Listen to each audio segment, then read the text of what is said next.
The steel door slammed behind me, and suddenly the screaming became muffled, distant, almost dreamlike. My keycard still trembled in my hand, blood smeared across its magnetic strip from the guy who'd grabbed my arm topside. I stood in the fluorescent-lit concrete corridor, chest heaving, and listened to my own breathing echo off walls that smelled like machine oil and decades of accumulated dust. Above me, footsteps thundered across the midway, not running, shuffling, dragging, the sound you make when your body doesn't quite remember how legs work anymore. I'd been working maintenance at Wonderland Park for 11 years, knew every inch of the tunnel system that snaked beneath the 200-acre property like a concrete root system. Most guests never suspected these passages existed. Designed in the 1970s so workers could move supplies, access utility stations, and reach attraction basements without breaking the magical illusion above ground. The engineers had created something remarkable. Miles of interconnected corridors, service rooms, storage facilities, and access shafts that formed a complete shadow version of the park above. Right now, that invisible world was the only reason I still had a pulse. The outbreak hit during peak summer season. Over 15,000 guests packed into the park that Saturday afternoon, and the temperature had climbed to 98 degrees. I was underground replacing a hydraulic pump for the Cyclone roller coaster when I heard the first genuine screams, not the delighted shrieks from the rides, but something primal that made my stomach clench and my hands freeze on the wrench I'd been turning. The sound carried through the ventilation system, amplified and distorted, bouncing off concrete until it seemed to come from everywhere at once. By the time I climbed the access ladder to investigate, the midway had transformed into something from a nightmare I couldn't process. People tearing into each other with hands and teeth. Blood mixing with spilled soda on the pavement, creating pink rivers between the cobblestones. A security guard I knew, Marcus, who always shared his lunch and complained about his bad knee, stumbling toward me with his jaw hanging at an angle that defied every principle of human anatomy, bone visible through torn flesh. I ran, not proud of it, just honest, dropped back down that ladder, sealed the hatch above me with shaking hands, and started moving through the tunnels on pure instinct, my work boots splashing through puddles of condensation that had accumulated over decades. That was 7 months ago. If you've ever felt the weight of being the only person who knows the way out, who understands the map everyone else can't see, you'll understand why I'm still breathing. Stay with me through this, hit that like button, and subscribe because this story goes places I still have nightmares about. The tunnel system stretched for miles beneath Wonderland. Main arteries ran beneath each themed section of the park. Adventureland with its jungle aesthetics, Future World with its chrome and neon, Frontier Junction with its Old West facades, Neptune's Cove with its water attractions. Smaller capillaries branched off to individual attractions, maintenance rooms, storage facilities, and utility stations. Some tunnels dated back to the park's original 1968 construction, narrow passages with exposed pipes and crumbling concrete. Others had been added during expansions in the 80s and 90s, wider and better lit, with color-coded pipes and modern electrical systems. I'd memorized the layout years ago, back when the biggest worry was getting lost during a double shift or accidentally walking into a restricted area. Now that knowledge represented the difference between survival and becoming one of those shuffling things topside. My first week underground played out in a fog of disbelief and survival instinct. I survived on protein bars from my lunchbox and water from the maintenance break room sink, rationing each meal like it might be my last because I genuinely didn't know how long this would last or what came next. The tunnels maintained stable temperatures year-round, around 65 degrees thanks to geothermal effects and the insulation provided by tons of earth and concrete, and the backup generators kept minimal lighting operational. Every few hours, they'd kick on with a diesel rumble that vibrated through the floors, and emergency lighting would illuminate the corridors in harsh white fluorescence that made everything look sterile and abandoned. I could hear them above me constantly, thousands of feet pacing the midways, wandering through attraction queues, bumping against ride barriers. The sounds filtered down through ventilation grates, through the thin points where maintenance shafts connected to attraction basements, through the old drainage pipes that ran from surface to sewer. Sometimes I'd be directly beneath the carousel, and I'd hear them stepping on the platform, making the mechanism creak under collective weight never intended for stationary loads. The Calliope music had stopped on day 2, the power grid above ground failing in sections, but my brain supplied the melody anyway, creating a soundtrack that felt obscene against the backdrop of what Wonderland had become. I established my first base in Tunnel Junction C7 beneath the Thunderbolt roller coaster. The maintenance hub there included a break room with a couch that smelled like decades of worker sweat and spilled coffee, a small kitchenette with a microwave and mini fridge, and most importantly, a steel door with an internal deadbolt that looked like it could withstand serious force.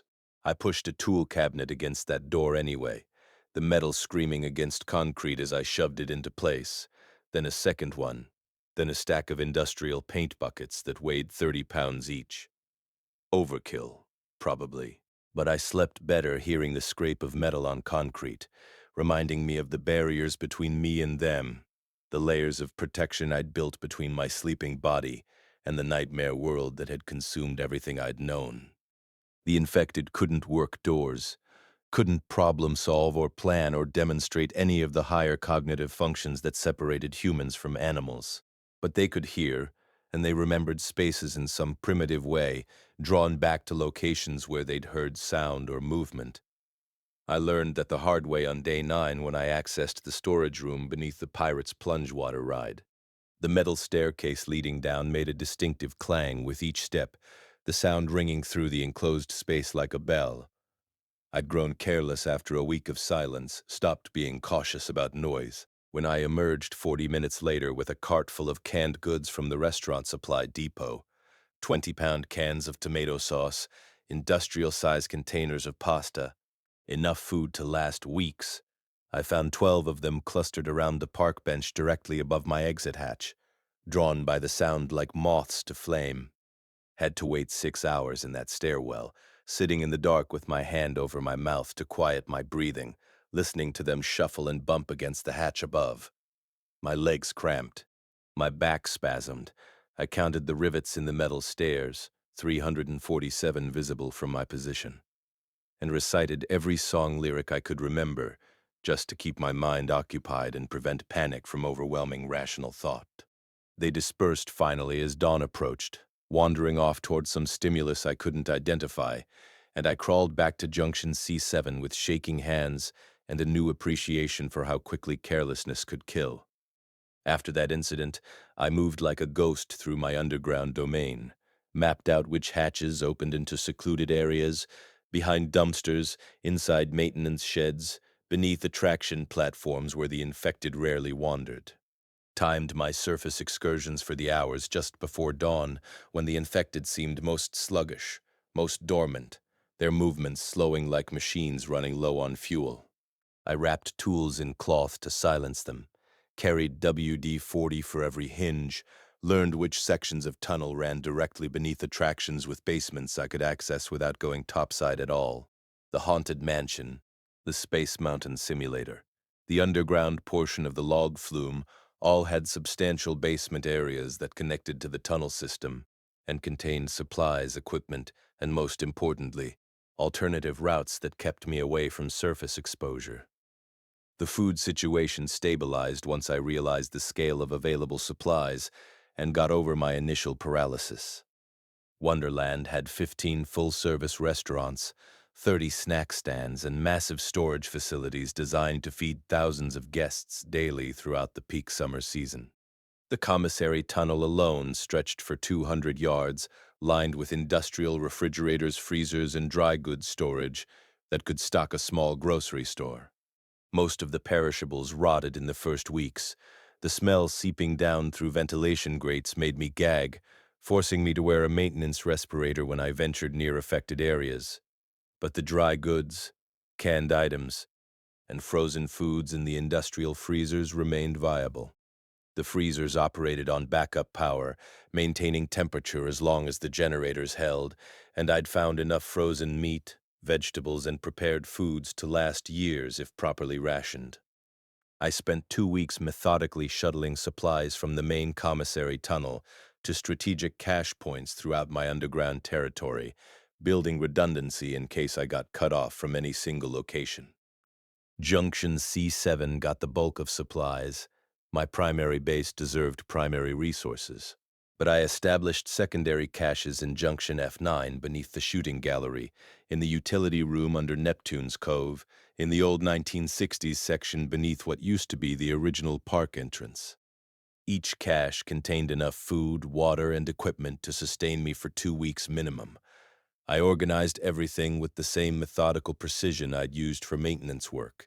Labeled, dated, inventoried in a notebook I'd found in the break room. Water was never an issue. The park's infrastructure included its own water treatment system, processing from municipal lines, and maintaining throughout the property. The tunnels housed dozens of access points, maintenance sinks, emergency eyewash stations, utility hookups for cleaning equipment. I tested the water quality using chemical strips from the pool maintenance supplies. pH balanced, chlorine within acceptable ranges, safe for consumption. Power remained the critical concern. The backup generators ran on propane, and while the park maintained substantial reserves in the tank farm near the employee parking area, I knew those tanks would eventually empty. Basic math told me that 7 1,000-gallon tanks, each lasting approximately 60 days at current consumption rates, gave me just over a year before the lights went out permanently. I began rationing electricity immediately, keeping only essential corridor lights active, spending most of my time in darkness, navigating by touch and memory, and the dim glow of my maintenance flashlight. The darkness pressed against my eyes like physical weight, but I adapted. Learned to count steps between junctions, to identify tunnels by the sound my footsteps made on different types of flooring, to navigate by temperature variations and air current patterns. The human brain adapts remarkably when survival demands it. Isolation pressed against my skull like atmospheric pressure, building slowly but inexorably until some days I felt like my head might implode from the weight of absolute solitude. I talked to myself constantly, narrating my actions to fill the silence that otherwise threatened to swallow me whole. Checking the generator levels now, Tank 3 is down to 40%. Need to switch to Tank 4 tomorrow morning. That'll give me another 8 weeks if consumption stays steady.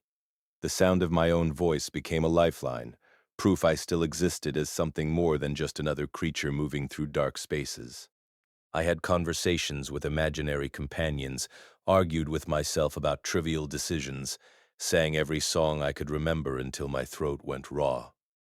I found the first body in Tunnel E12 during Week 3, and the discovery shattered my assumption that I was the only survivor who'd made it underground. Michael Preston, according to his name tag and the ID card in his wallet. Maintenance supervisor from the night crew, a guy I'd seen around but never really talked to beyond basic work communication. He'd made it underground but had a bite on his forearm, a ragged crescent of punctures, infected and septic, the flesh around it swollen and discolored in shades of purple and green. He'd locked himself in a utility closet with a bottle of industrial cleaner, probably hoping to disinfect the wound, trying everything he could think of to stop the infection from spreading. Didn't work.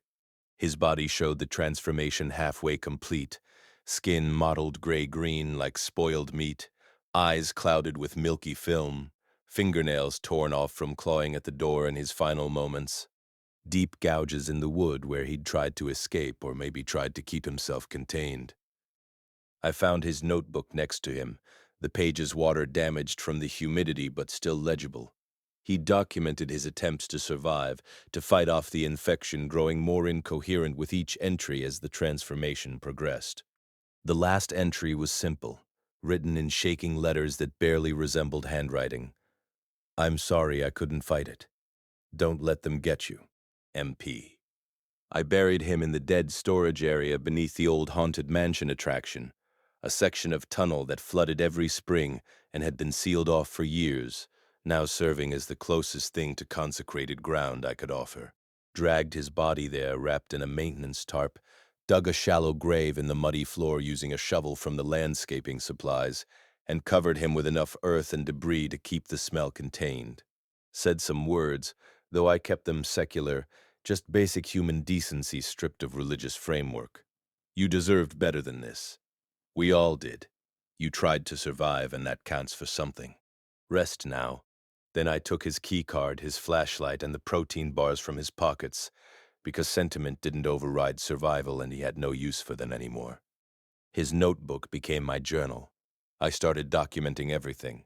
Supply levels updated daily, infected movement patterns as best I could determine them from sound alone, safe routes marked and annotated, dangerous times when surface activity peaked. Created a calendar system scratched into the concrete wall of Junction C7, marking off days with a screwdriver, making tally marks that slowly accumulated like prison wall counts. The routine gave structure to existence that otherwise felt like floating in a sensory deprivation tank, days bleeding into each other without sunlight or external reference points to anchor time. The psychological weight of isolation grew heavier as weeks became months. I started having conversations with Michael's ghost, with the imagined spirits of coworkers who died topside, with versions of myself from before the outbreak. Caught myself laughing at nothing, crying over trivial losses, staring at walls for hours while my mind drifted through memories like a slideshow stuck on loop.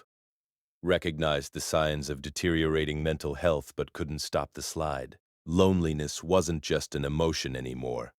It was a physical presence that sat on my chest while I tried to sleep, that whispered in my ear during the endless dark hours, that slowly eroded my sense of self, until some days I couldn't remember who I'd been before the tunnels became my entire world.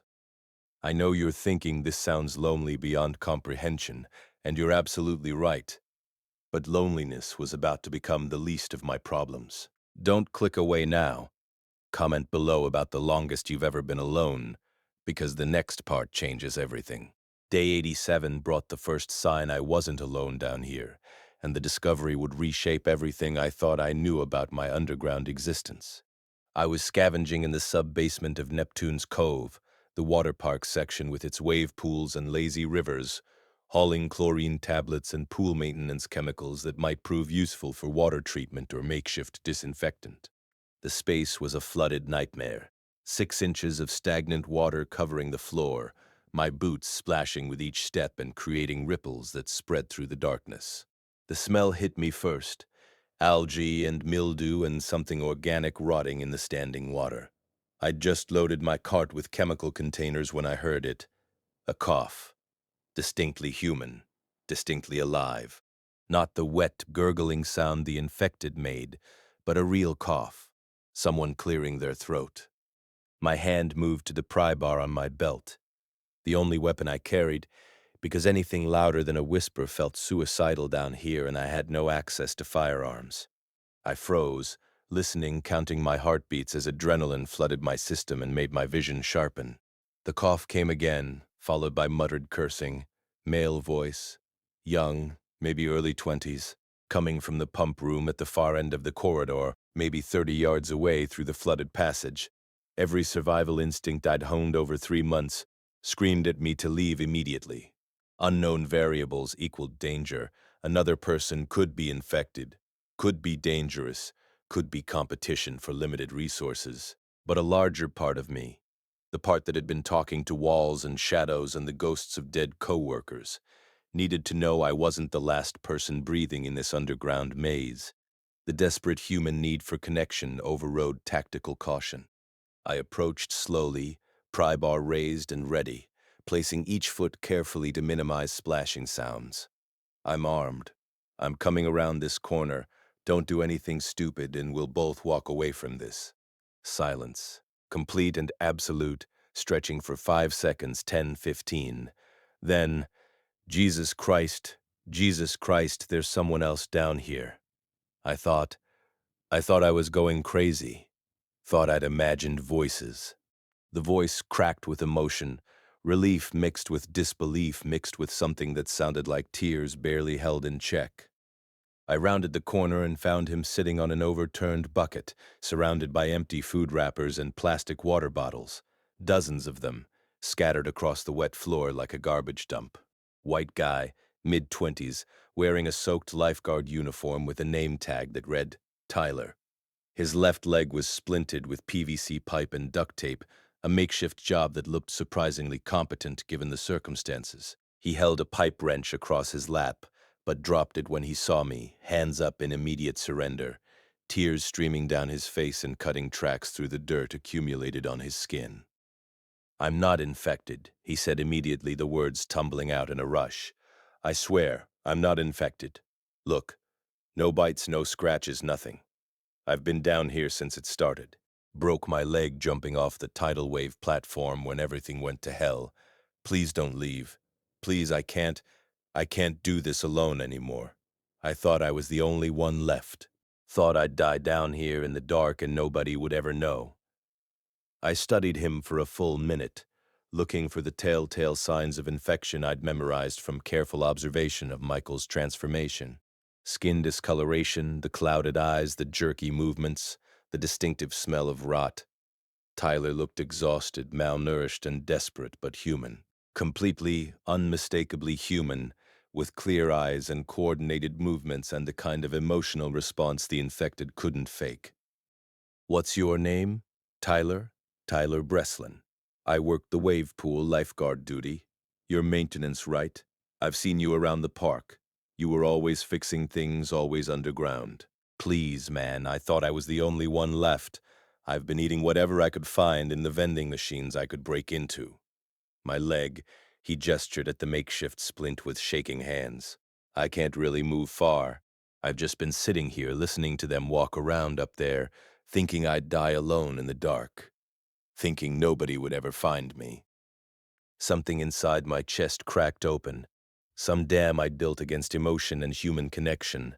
I'd convinced myself I was the only one, spent 3 months accepting it as immutable fact, shaped my entire existence around solitary survival. The presence of another person shattered that carefully constructed reality like a hammer through glass. "Can you walk at all?" "With support, yeah. It hurts like hell, but I can manage short distances. I've been doing laps around this section trying to keep the muscles from atrophying completely. But anything more than 50 yards and I'm done, need to rest." I made a decision that would reshape everything, choosing connection over caution in a split second of purely emotional reasoning. My base is about 20 minutes from here, maybe 30 with your leg. I've got food, clean water, medical supplies, an actual bed. We need to splint that properly, and you need real nutrition before you waste away completely.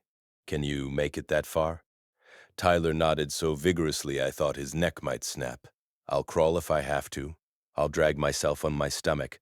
Just don't leave me here. Please don't leave me here." Getting him to junction C7 took nearly an hour of slow, painful progress. He leaned heavily on my shoulder, hobbling through the corridors, occasionally gasping when weight shifted onto his injured leg and sent spikes of pain through his system. I kept us to the quietest routes, avoiding any section where our movement might echo to the surface through thin ceiling points or ventilation grates. When we finally reached my base, Tyler collapsed onto the couch and sobbed, great heaving cries that he muffled against the cushions, his whole body shaking with the release of 3 months of accumulated terror and isolation. I let him cry, started heating water for instant coffee on the small camping stove I'd been using for cooking, found the first aid kit I'd assembled from the park's medical station, bandages, antiseptics, painkillers, splinting materials. When he'd calmed enough to speak coherently, I laid out the situation with brutal honesty. "We've got supplies for maybe 6 months if we're careful, longer if we ration aggressively. Power's going to be an issue eventually. The propane won't last forever. The infected seem pretty stable. They're not dying off or evolving rapidly, just existing in this weird equilibrium. I don't know what's happening outside the park boundaries, if there's still a government, still a military, still anything resembling civilization. Radio's just static across all frequencies. Cell networks died in the first week. We're completely cut off." Tyler wiped his face with his sleeve, leaving wet streaks across the fabric. "So we're just, what? Living down here until we die of old age or the supplies run out?" "We're surviving," I corrected, putting emphasis on the present tense. "One day at a time. That's all I've got right now." That's all any of us has anymore. He nodded slowly, processing the reality I'd been living for months. It's more than I had yesterday. Yesterday I had nothing. Today I have you. We fell into an uneasy partnership over the following weeks, learning each other's rhythms and habits like awkward roommates thrown together by circumstance. I taught Tyler the tunnel layout, showing him the safe scavenging routes, explaining my system for marking time and managing supplies. He proved useful despite his injury, good with his hands, mechanically inclined from some background he'd had before Wonderland, able to repair equipment I'd jury-rigged with duct tape and prayers. His leg healed slowly, the bone setting crookedly but functionally under the splint he wore religiously. He'd always walk with a slight limp, but mobility returned gradually, and by week 5 of our partnership he could manage the tunnels without assistance. Having another person changed everything about existence underground. We split responsibilities naturally. Established watch rotations even though nothing had ever breached the tunnels, the practice giving us structure and purpose. Cooked actual meals instead of eating cold food straight from cans. Played cards with a deck I'd found in a break room. Talked about our lives before, carefully avoiding the topic of family, of people we'd lost or left behind or didn't know the fate of. Some wounds were too fresh to probe. Tyler had been studying engineering at State before dropping out to work at Wonderland for the summer, needing money to pay off accumulating debt. Figured I'd go back in the fall, finish my degree, get some corporate job and spend 40 years in a cubicle. He laughed bitterly at the irony. Guess tuition doesn't matter much now. Guess nothing matters except food and water and staying alive one more day. I told him about my ex-wife Rebecca, about the divorce 3 years prior that had finalized on a Tuesday afternoon in a courtroom that smelled like floor polish, about how I'd thrown myself into work because the empty apartment felt too quiet and too full of ghosts. Careful what you wish for, right? I wanted solitude. I wanted space from other people and their expectations and their demands. Now I've got all the solitude I can handle and then some. We discovered we both loved terrible action movies from the 90s. Both hated mushrooms with unreasonable passion. Both had this weird ability to quote obscure commercials from childhood. Small connections, but they mattered tremendously in that underground world. They reminded us we were people, not just survival machines operating on instinct and routine. Day 134 brought the signal that would expand our world again. Tyler found it first, a pattern of knocks echoing through the ventilation system, carrying through the metal ductwork that connected different sections of the tunnel complex. 3 rapid taps, pause, 2 taps again, repeating every few minutes with mechanical precision, coming from somewhere in the western tunnel section, beneath Frontier Junction where the Old West-themed attractions clustered.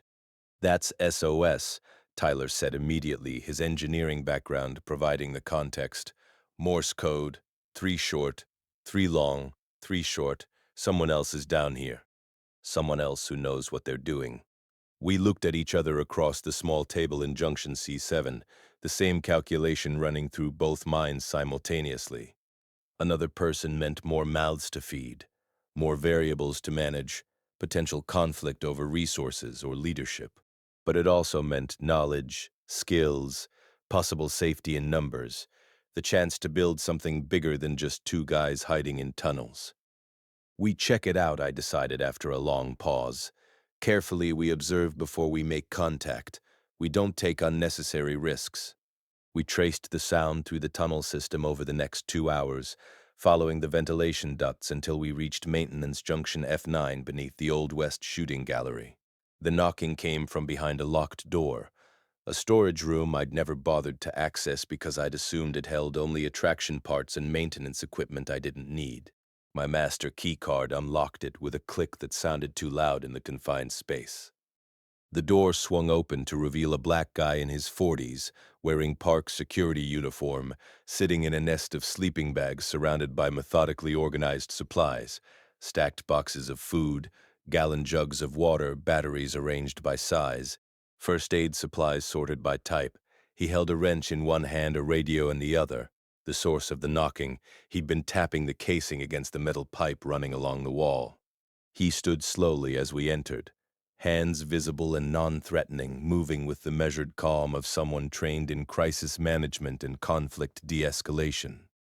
Thank God I've been making that signal for 3 days straight, rotating between 6-hour sessions to conserve energy. Thought maybe I'd imagined other people down here. His voice carried the measured calm of someone who'd dealt with emergencies before, who'd been trained to keep his head when chaos erupted. Name's David Richardson, head of park security. Well, former head, I guess. He gestured at the empty tunnels with dark humor. Not much to secure anymore except myself in this little corner of concrete. David had been underground since day one, he explained as we sat in his organized base, and his story painted a picture of coordinated collapse that made our individual survival seem almost accidental by comparison.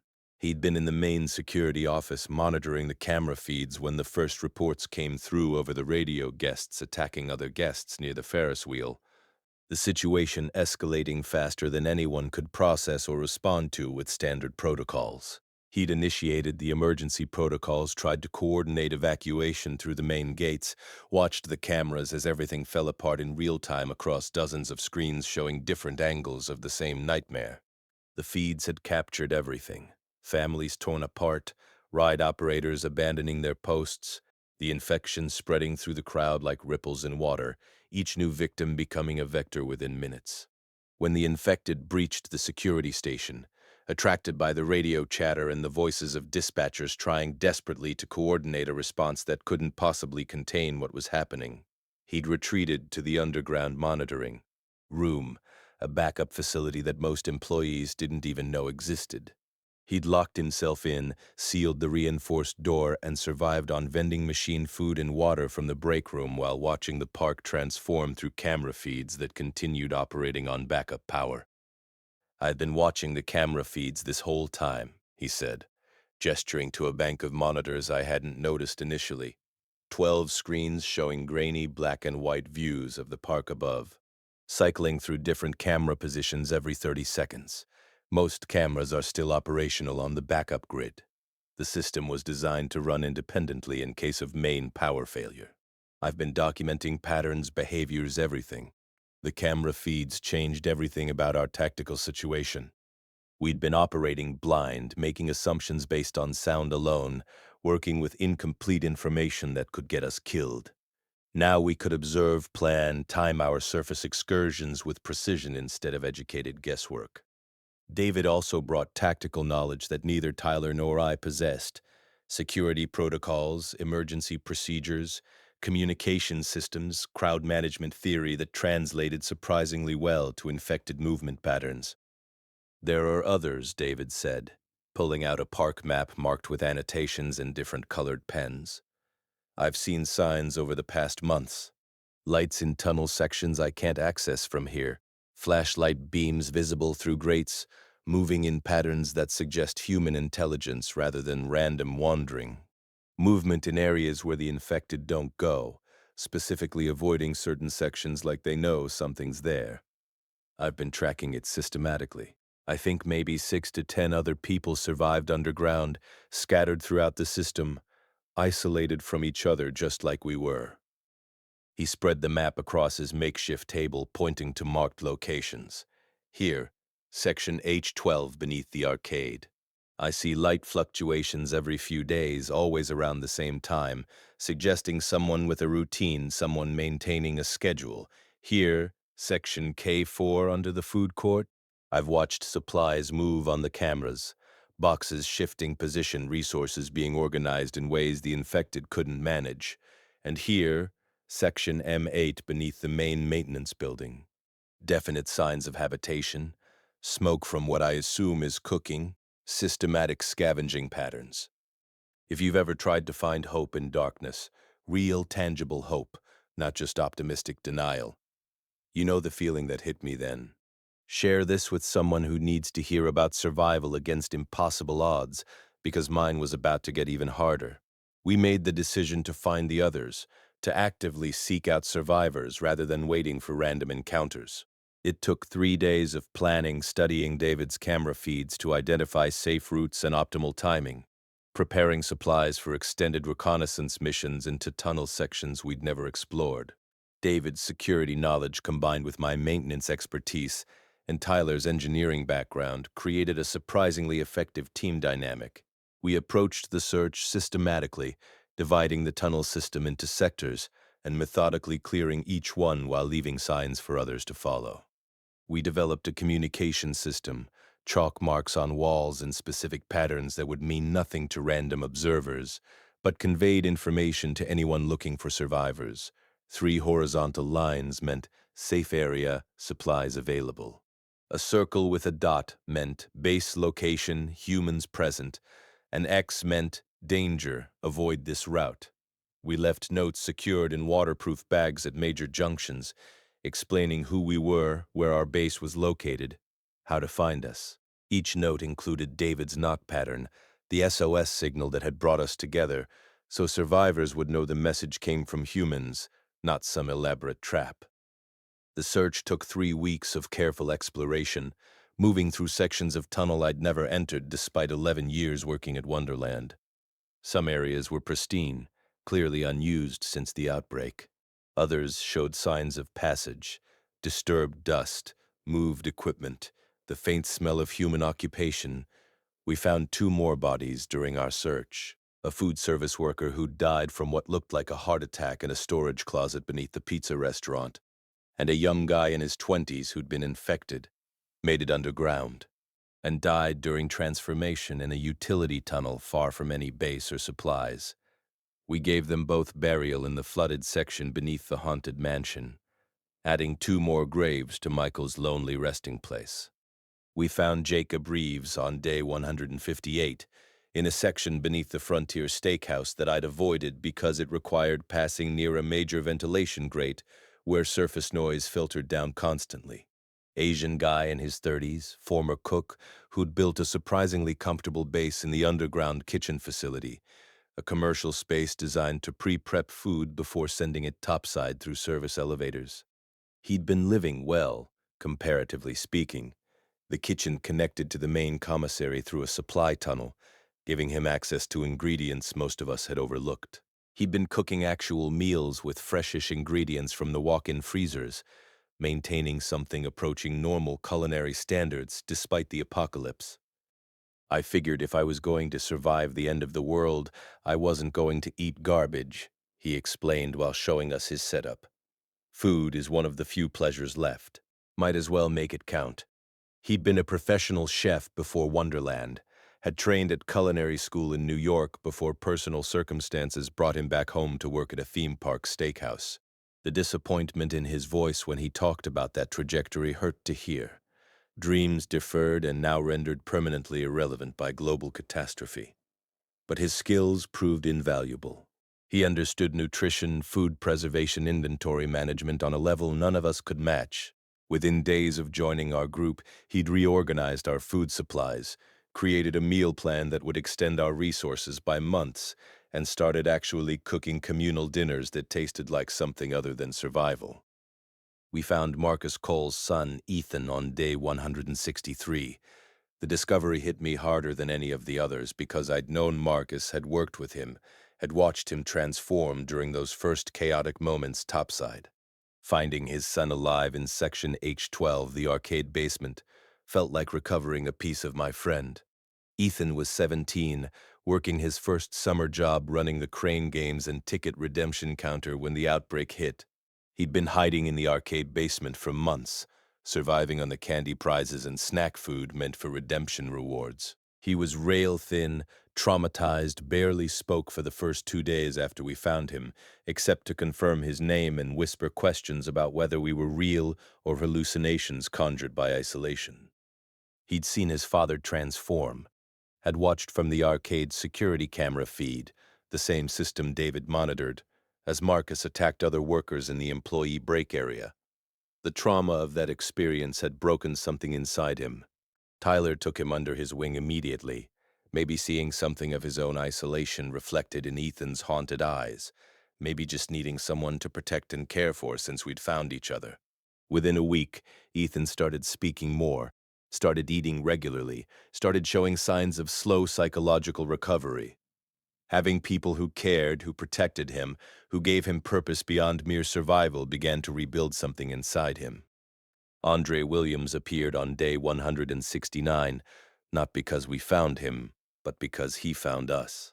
60s head mechanic for the roller coasters, a legend among maintenance staff for his ability to diagnose problems from sound alone and repair equipment with whatever materials were available. He'd been living in the deepest section of the tunnels, the original 1960s infrastructure that predated the modern park, ancient concrete corridors that smelled like mildew and history. He'd heard our movements, followed us back to Junction C7, and simply knocked on the door one evening while we were eating dinner. Figured I should introduce myself before you stumbled into my territory and we had an unfortunate misunderstanding, he said in a gravelly voice worn rough by decades of cigarettes. Name's Andre. I fix things. Seems like we could all use someone who fixes things right about now. He brought expertise none of us possessed. Andre understood the park's infrastructure at a level that went beyond my maintenance knowledge. He'd been there when systems were installed, knew the quirks and workarounds that never made it into official documentation. Within days, he jury-rigged an impressive generator system, rerouting power to extend our electrical capacity and reduce propane consumption by 30%. He showed us how to tap into the park's geothermal system, using temperature differentials to generate small amounts of electricity. He identified backup fuel sources we'd never known existed, buried tanks from abandoned attractions, emergency reserves in sealed storage facilities. Liam Foster was the last survivor we located on day 174. Mid-20s, former ride operator turned tunnel survivor who'd been living in Section M8 beneath the main maintenance building. He'd established his base in essentially a large closet, surviving on sheer stubbornness and a concerning amount of energy drinks he'd hoarded from supply rooms and vending machines throughout the park. He'd been doing maintenance on rides before the outbreak, had just finished a safety inspection on the Skyscreamer when everything collapsed. His background in ride systems gave him a unique perspective on the park's mechanical infrastructure, knowledge that complemented Andre's electrical expertise. 7 of us total. 7 people alive in miles of concrete tunnels beneath a theme park frozen in apocalyptic nightmare.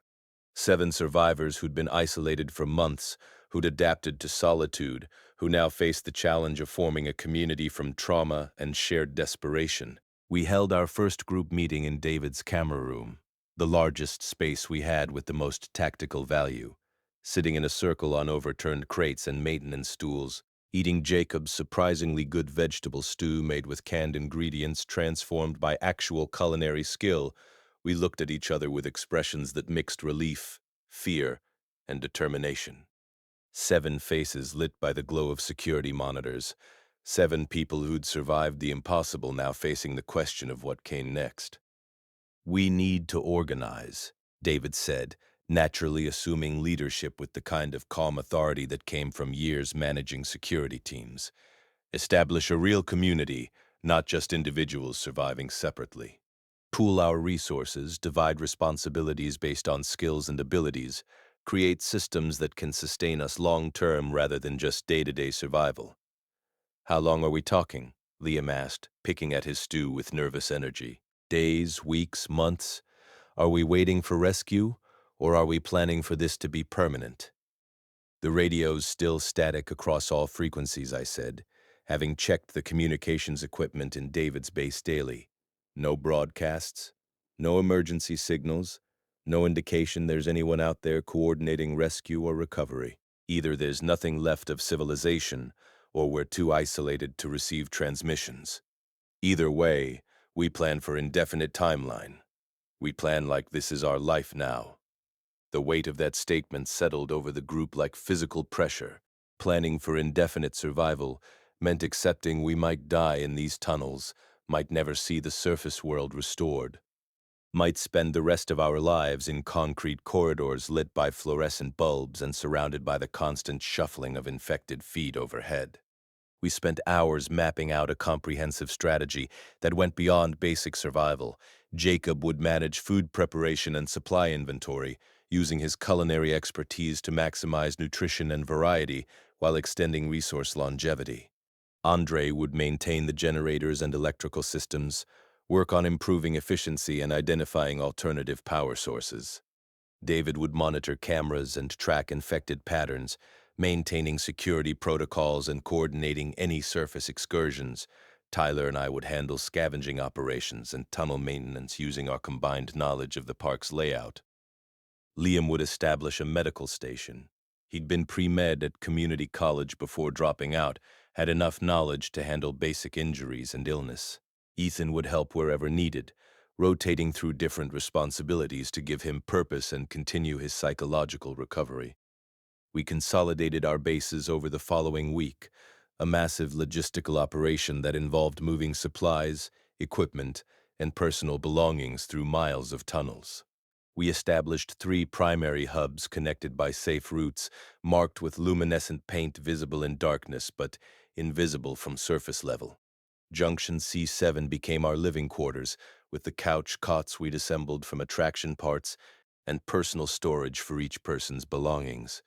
David's camera room became operations center, where we held meetings, monitored the surface, and coordinated activities.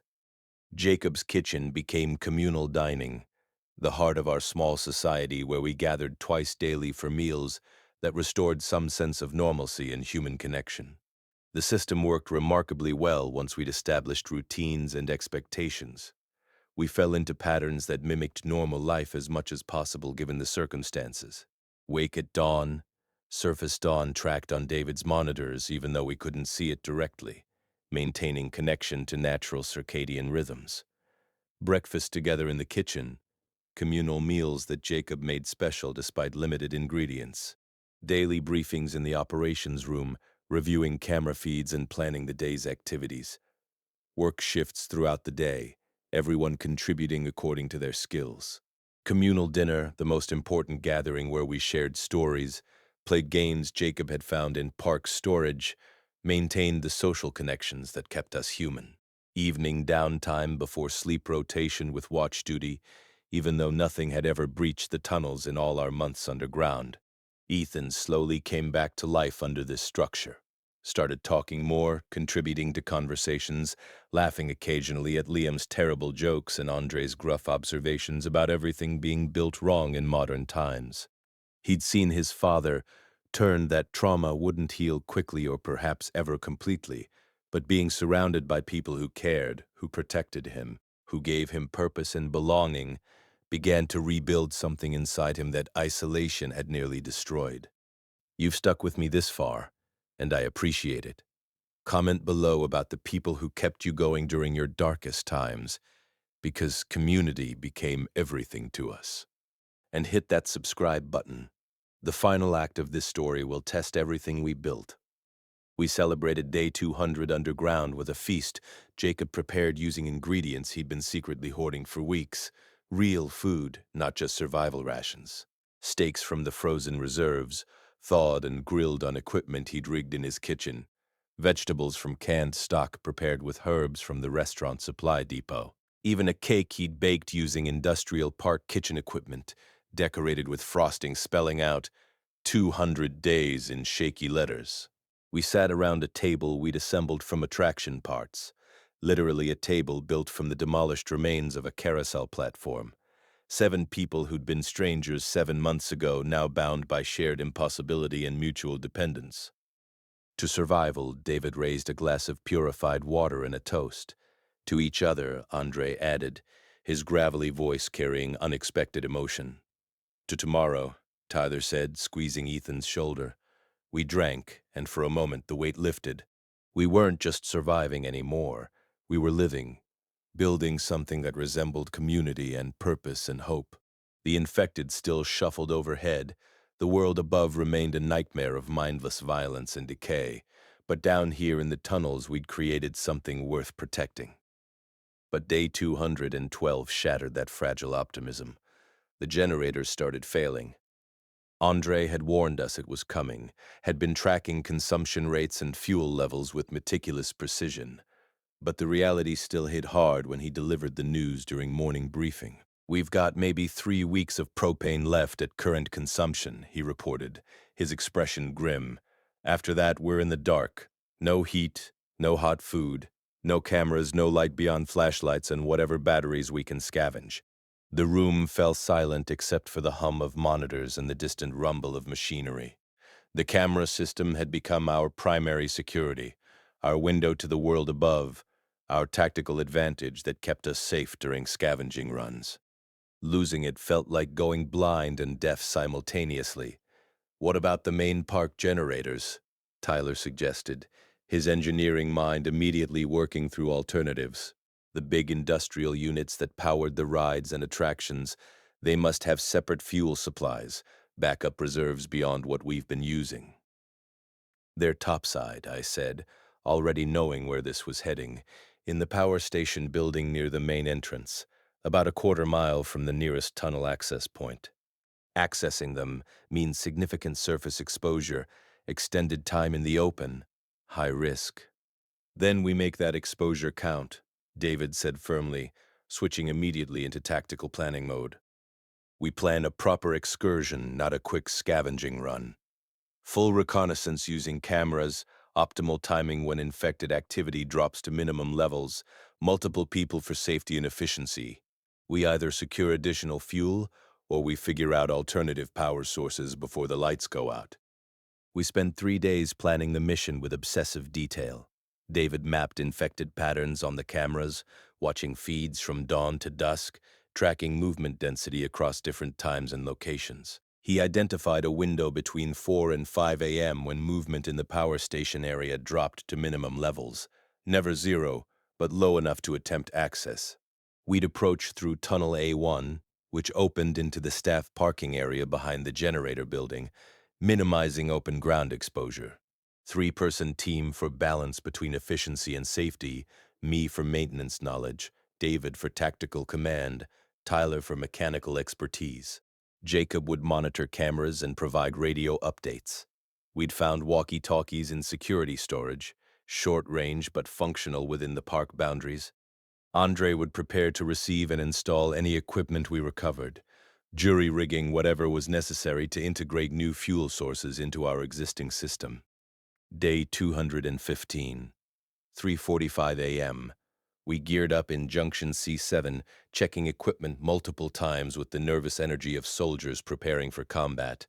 Pry bars, flashlights with red filters to preserve night vision and reduce visibility to infected, empty backpacks for fuel containers or parts, 50 feet of rope, comprehensive first aid kit, 3 days of emergency rations in case we got trapped.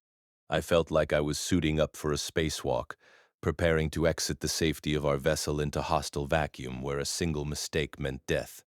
"Stay tight," David briefed one final time, his security training evident in the way he ran through protocols. "Move quiet, stay low, use available cover. Any sign of trouble? We abort immediately and return to the tunnels. Equipment isn't worth lives. We can figure out alternatives if this doesn't work."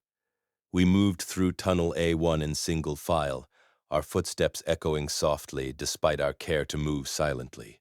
The tunnel stretched for over a quarter-mile, a straight shot that felt endless in the darkness. The exit hatch opened into an equipment shed behind the employee parking area, a small structure that had once stored landscaping equipment. I cracked it slowly, wincing at the slight creak despite the WD-40 I'd applied to the hinges during our last surface excursion months ago. Fresh air hit my face, the first time I'd breathed outside air in weeks.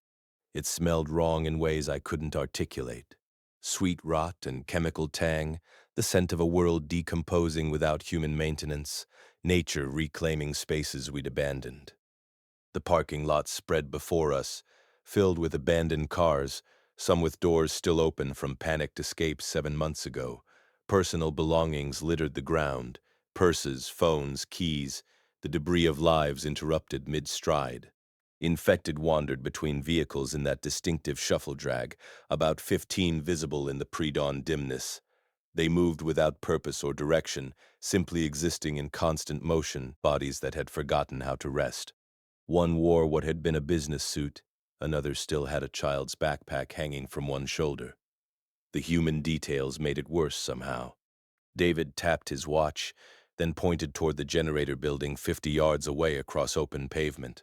We moved in formation, staying low, using cars for cover, moving from vehicle to vehicle in short sprints. Tyler's limp slowed us slightly, but he managed placing each foot carefully to minimize sound against the pavement. A piece of glass crunched under my boot, and I froze, heart hammering. 3 infected turned their heads toward the sound, clouded eyes searching. We stayed motionless behind a minivan for 90 seconds that felt like hours. They lost interest, returned to their aimless wandering. We reached the generator building without further incident. I used my maintenance key card on the electronic lock, praying the system still functioned after months without maintenance. The light blinked green. The door unlocked with a soft click. We slipped inside, closing the door with agonizing slowness to prevent any sound that might draw attention. The interior was exactly as I remembered from maintenance checks years ago. Massive diesel generators designed to provide backup power for critical park systems, fuel tank gauges indicating reserves, control panels with switches and monitors. But someone had been here since the outbreak, recently. Supply wrappers littered the floor around makeshift bedding. A sleeping bag lay in the corner, still arranged like someone had just gotten up. Equipment had been moved, rearranged into a defensive position that suggested planning and intelligence. Food containers were stacked in organized rows, water jugs clustered near the sleeping area. "Someone's been living here," Tyler whispered, stating the obvious. A voice came from the shadows behind the generators, male and rough with disuse. "Still am, and you're in my home without invitation." We spun toward the voice, weapons raised. A figure emerged from behind the machinery. White guy, maybe mid-40s, wearing maintenance coveralls similar to mine. He held a pipe wrench in one hand and a knife in the other, both weapons raised but not immediately threatening. His eyes were clear, movements coordinated, distinctly human. But there was something feral in his posture, something that spoke of months alone and the psychological toll that isolation exacted. "Easy," David said, using his security voice, calm but commanding. "We're not infected. We're survivors from underground from the tunnel system. We're just looking for fuel, for supplies. We don't want trouble." The man laughed, a harsh sound without humor. "Survivors. Right. I'm surviving just fine on my own. Been doing it for 7 months without help. Don't need company now." He stepped closer, and I could see his face clearly. Gaunt, sun-starved pale despite surface living, eyes shadowed with the kind of exhaustion that went beyond physical. "Name's Roger. Roger Stevens, senior maintenance engineer. This is my territory. My supplies you want to take from me, you'll have to go through me." "We don't want to take," I said carefully, recognizing the defensive posture of someone who'd been alone too long. "We want to trade. We've got community underground, 7 people, organized supplies, safety. You're welcome to join us. But if you want to stay here, that's your choice. We just need access to the fuel reserves to keep our generators running." Roger studied us for a long moment, knife still raised, calculating odds and risks. 7 people. You're telling me 7 people survived in those tunnels? I thought I was the only one left alive in this whole damned park. "There's more than just us," Tyler added. "Maybe others we haven't found yet, but we're building something down there. Community. Not just survival, but actual living." Something shifted in Roger's expression, loneliness cracking through defensive aggression. "I haven't talked to another person since this started. Haven't heard another human voice except my own. I thought." His voice broke. "I thought I'd die alone up here." "You don't have to," David said gently. "Come with us. See what we've built. Make your choice with actual information instead of assumptions." Roger lowered his weapon slowly, the knife dropping to his side, the wrench hanging loose. "Show me." We spent an hour in that generator building, explaining our underground community, while Roger showed us the fuel reserves, multiple large tanks that could extend our power for months, maybe a year if properly rationed. He'd been living topside, managing to avoid the infected through careful timing and intimate knowledge of their patterns. But the isolation had clearly worn on him.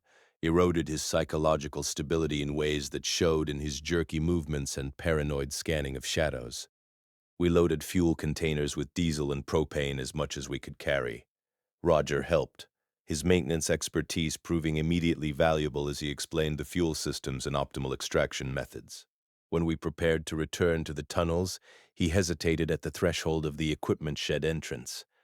"I've been on the surface for 7 months," he said quietly. "Gotten used to sky, even if I only see it through windows.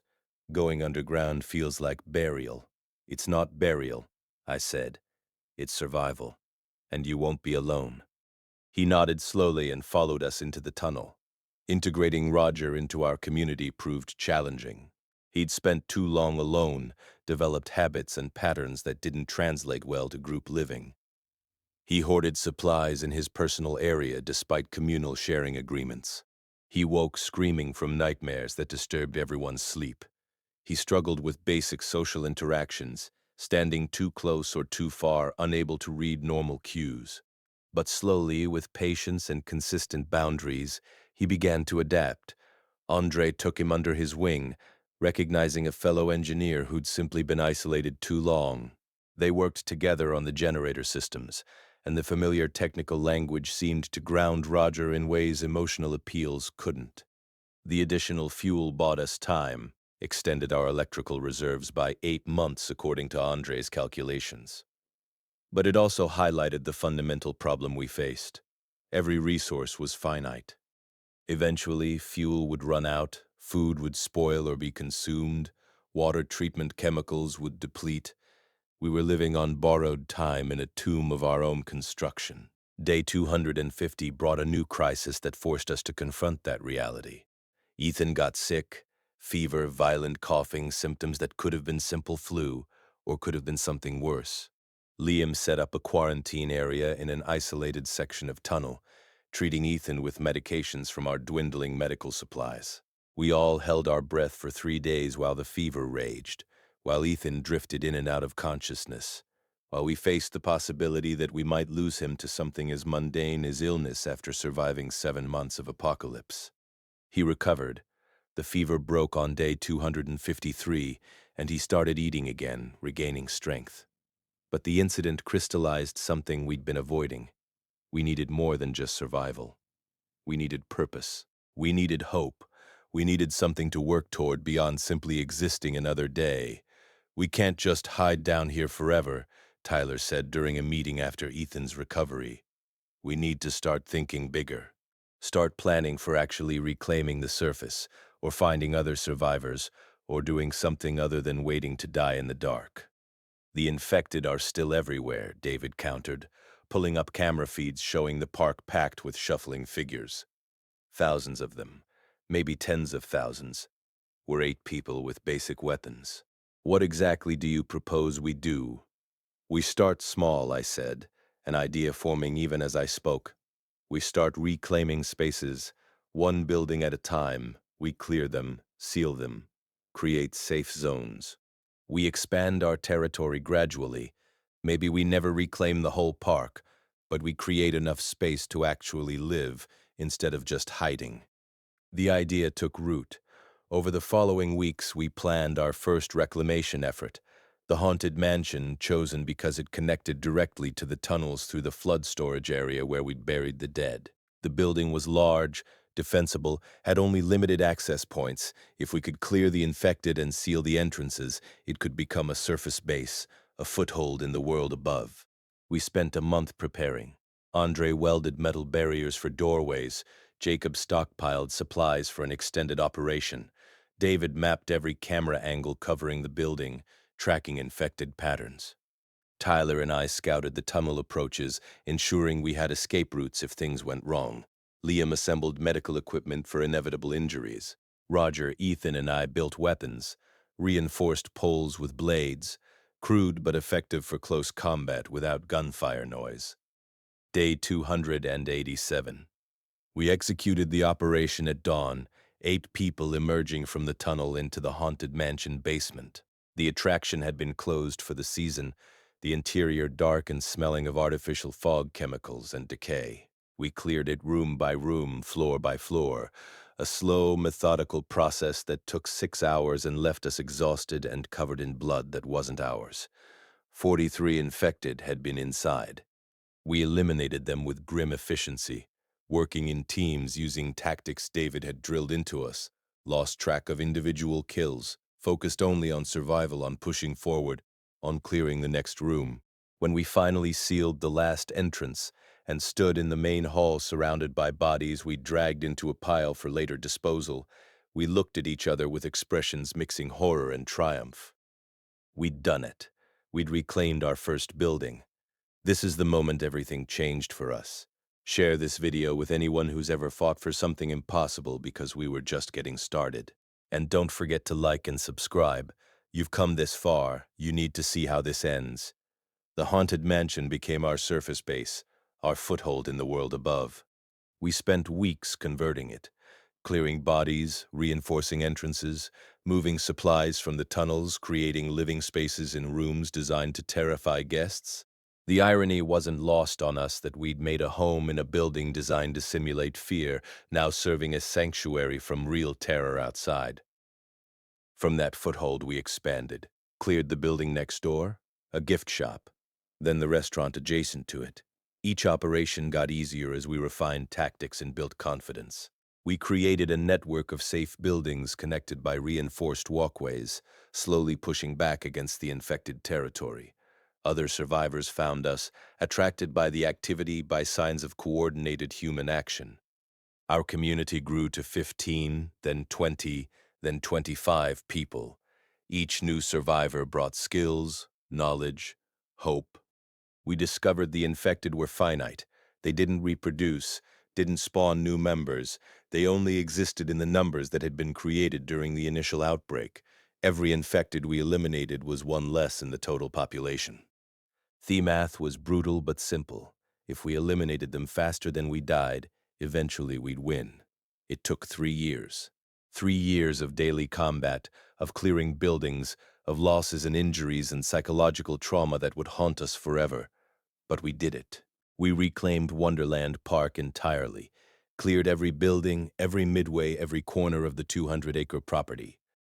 I'm standing on the midway now as I tell you this, 7 years after the outbreak. The park is alive again in ways that would have seemed impossible during those first months underground. 53 survivors call this place home. We've got agriculture growing in the parking lots, livestock in converted buildings, workshops producing tools and weapons. We've made contact with other survivor communities in the region, established trade routes, started rebuilding something that resembles civilization. The tunnels are still there beneath my feet, our salvation, our fortress, the place that kept us alive when the world ended. We maintain them, keep them stocked and ready, because we learned the hard lesson that safety requires preparation.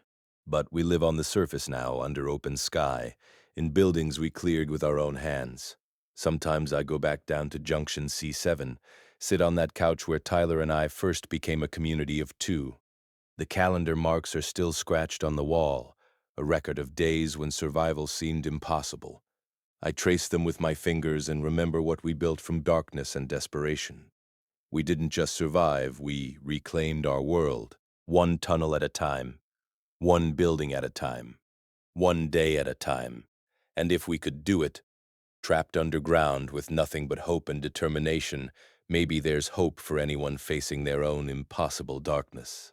If this story meant something to you, if it reminded you that survival is possible even when everything seems lost, leave a comment sharing your own story, and share this video, because someone out there needs to hear that darkness doesn't last forever. We made it out of the tunnels. You can make it out of whatever trap you're in.